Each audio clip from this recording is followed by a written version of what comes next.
qui fait un bon joueur, c'est pas nécessairement de faire des choses compliquées et difficiles. C'est souvent les choses simples, faites avec explosivité, avec précision et au bon moment à l'intérieur du jeu qui vont fonctionner et permettre à un joueur de dominer. Je coach beaucoup d'athlètes et très souvent, les joueurs mettent seulement de l'effort quand on leur donne des choses difficiles à pratiquer. Souvent, ils ont l'impression que les choses simples leur servent à rien, que ce sont des techniques qu'ils ont déjà maîtrisées, qui perdent leur temps. Pourtant, quand ils arrivent en match, les mêmes joueurs vont rater des lay-ups en apparence simples, vont faire des passes imprécises qui finissent hors du terrain, vont perdre le contrôle d'un crossover ou marcher au moment d'attaquer. Je crois qu'il y a une grande incompréhension dans le monde du basket quant au niveau de difficulté des actions. Si un joueur rate un lay-up facile ou une passe facile, souvent la réaction du coach et des coéquipiers, c'est de croire qu'il doit juste plus se concentrer pour réussir ces choses faciles. Les erreurs de concentration, ça existe, on ne peut pas le nier, mais c'est souvent plus compliqué que ça.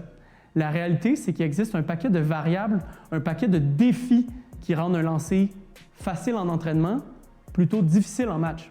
Ces différentes variables viennent brouiller ta capacité à exécuter les mouvements avec précision et peuvent rendre plus compliqué même le lancer le plus simple.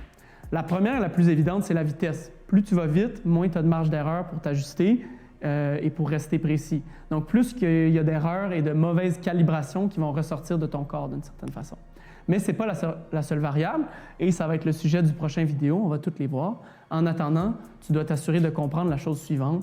Tant que tu ne lanceras pas 100% de taux de réussite d'un certain lancer en match, tant qu'un move ne te permettra pas de battre ton défenseur 100% du temps, sans jamais faire de turnover, tu n'as pas le droit de considérer qu'une technique est trop facile. Et c'est ton travail de t'exposer en pratique aux défis qui la rendent difficile en match. Le plus souvent, ça signifie simplement d'amener de l'intensité dans ce que tu fais et de ne pas avoir peur de faire des erreurs en cours de route.